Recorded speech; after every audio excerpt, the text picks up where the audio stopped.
मित्रांनो नमस्कार. मित्रांनो, पुणे मुंबई मार्गावरील कर्जत ते पनवेल या मार्गावर लवकरच लोकल सेवा सुरू होण्याची शक्यता निर्माण झाली आहे. कारण या मार्गावर जी पूर्वी सिंगल लाईन होती, म्हणजे एकच रेल्वे मार्ग होता, त्याच्यामध्ये वाढ करण्यात येत आहे व हा मार्ग लवकरच लोकलने जोडला जाणार आहे. त्यामुळे यापूर्वी जी छत्रपती शिवाजी टर्मिनस ते कर्जत अशी लोकल होती किंवा छत्रपती शिवाजी टर्मिनस ते पनवेल अशी लोकल होती. आता छत्रपती शिवाजी टर्मिनस ते पनवेल ते कर्जत अशी लोकल सुरू होणार आहे. मध्य रेल्वेच्या मार्गावर पुणे ते छत्रपती शिवाजी टर्मिनस या दरम्यान अनेक गाड्या धावत असतात. परंतु कर्जत ते पनवेल आणि कर्जत ते ठाणे या दरम्यान अनेक लोकांना विविध कारणासाठी मधली जी उपनगरं आहेत त्या उपनगरांमध्ये विविध कामांसाठी जावं लागतं. एक्सप्रेस गाड्या असतील, सुपरफास्ट गाड्या असतील, मेल गाड्या असतील, या छोट्या मोठ्या स्टेशनवर थांबत नाहीत. त्यामुळे लोकांना उपनगरी सेवांचा अर्थात लोकलचा आधार घ्यावा लागतो. परंतु दुर्दैवाची गोष्ट अशी होती की कर्जतला उतरून तुम्हाला ठाण्यापर्यंत जाण्यासाठी मध्ये कुठे उतरायचं असेल तर लोकल आहे.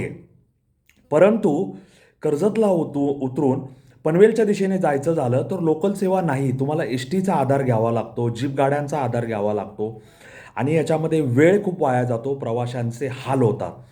या दरम्यान पनवेल ते कर्जत या दरम्यान विविध रेल्वे स्थानकं पूर्वीपासून अस्तित्वात आहे.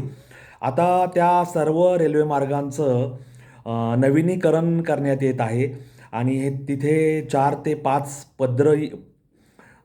किंवा रेल्वे मार्ग तयार करण्यात येऊन विशेषतः उपनगरी गाड्यांसाठी स्वतंत्र जाण्या-येण्याची सोय आणि इतर काही मेल पॅसेंजर गाड्या आल्या, मालगाडी आली किंवा सुपरफास्ट गाड्या आल्या तर त्यांच्यासाठी वेगळा मार्ग अशी सोय तयार होण्याच्या मार्गावर आहे. जवळपास 85% काम पूर्ण होऊन त्याच्यानंतर सगळी कामं संपून रेल्वे विभागाच्या विविध चाचण्या घेतल्यानंतर सुरक्षिततेचे सर्व मापदंड, सर्व निकष पूर्ण झाल्यानंतर साधारण जुलै-ऑगस्ट दरम्यान नियमित उपनगरी सेवा सुरू होण्याची शक्यता निर्माण झालेली आहे.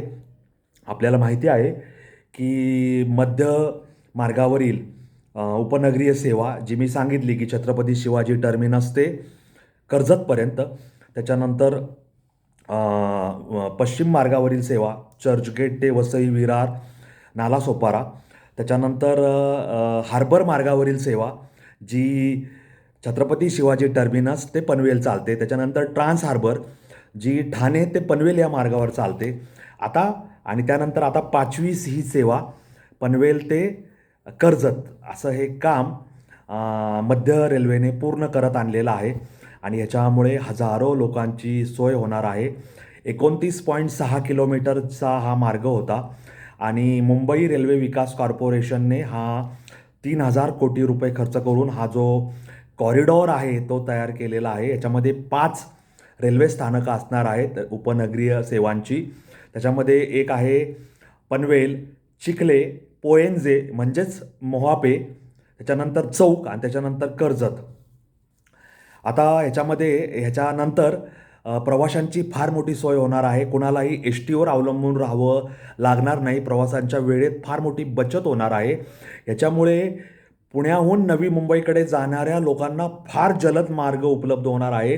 विशेषतः ज्यांना नवी मुंबई आंतरराष्ट्रीय विमानतळावरून बाहेरच्या देशांमध्ये जाणारी विविध विमानांची सेवा उपलब्ध करून घ्यायची असते. कारण आपल्याला माहिती आहे की खारघर ते उल्वे ही लोकल सेवा यापूर्वीच सुरू झालेली आहे. त्यामुळे नवी मुंबई आंतरराष्ट्रीय विमानतळ हा पुणे असेल, सोलापूर असेल, सांगली, कोल्हापूर, मराठवाडा, त्याच्यानंतर नाशिकचा भाग आणि त्याच्या पलीकडे बाकीच्या लोकांसाठी एक जलद असा मार्ग, एक जलद असा शॉर्टकट उपलब्ध झाला आहे असं म्हणलं तर ते चुकीचं ठरणार नाही. आता या मार्गावर आपल्याला 2.63 किलोमीटरचा एक वावर्ले म्हणून मोठा बोगदा याच्यामध्ये आहे आणि ह्या प्रकल्पामध्ये नढाळ 234 मीटर मी सांगितलं आत्ताच, वावरले 2.639 किलोमीटर आणि किरवली 333 मीटर हे बोगदे आहेत. एकूण बोगद्यांची लांबी 3.23 किलोमीटर आहे. तर आता ह्या कर्जत पनवेल ह्या लोकल सेवेचा मार्ग प्रशस्त झाला आहे. या मार्गावरील सर्व गावांमध्ये विकासाचं नवीन दालन सुरू होईल. लोकांचं येणं जाणं वाढेल, प्रवाशांची संख्या वाढेल आणि हा मार्ग रस्त्यावरील मार्गावरील वाहतूक कमी करायला कारणीभूत ठरणार आहे.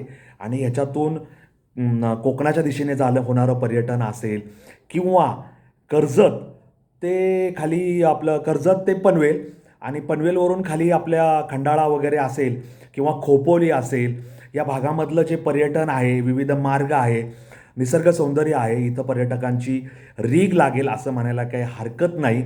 आणि पुणे मुंबई ह्या सेंट्रल मार्गावरील वर्दळ ह्या मार्गामुळे कमी होणार आहे.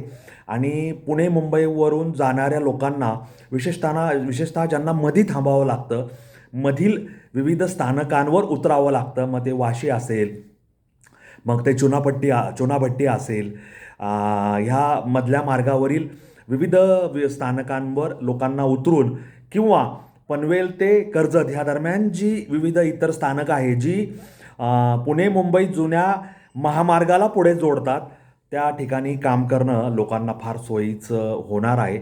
आणि ही निश्चितच आनंदाची गोष्ट आहे.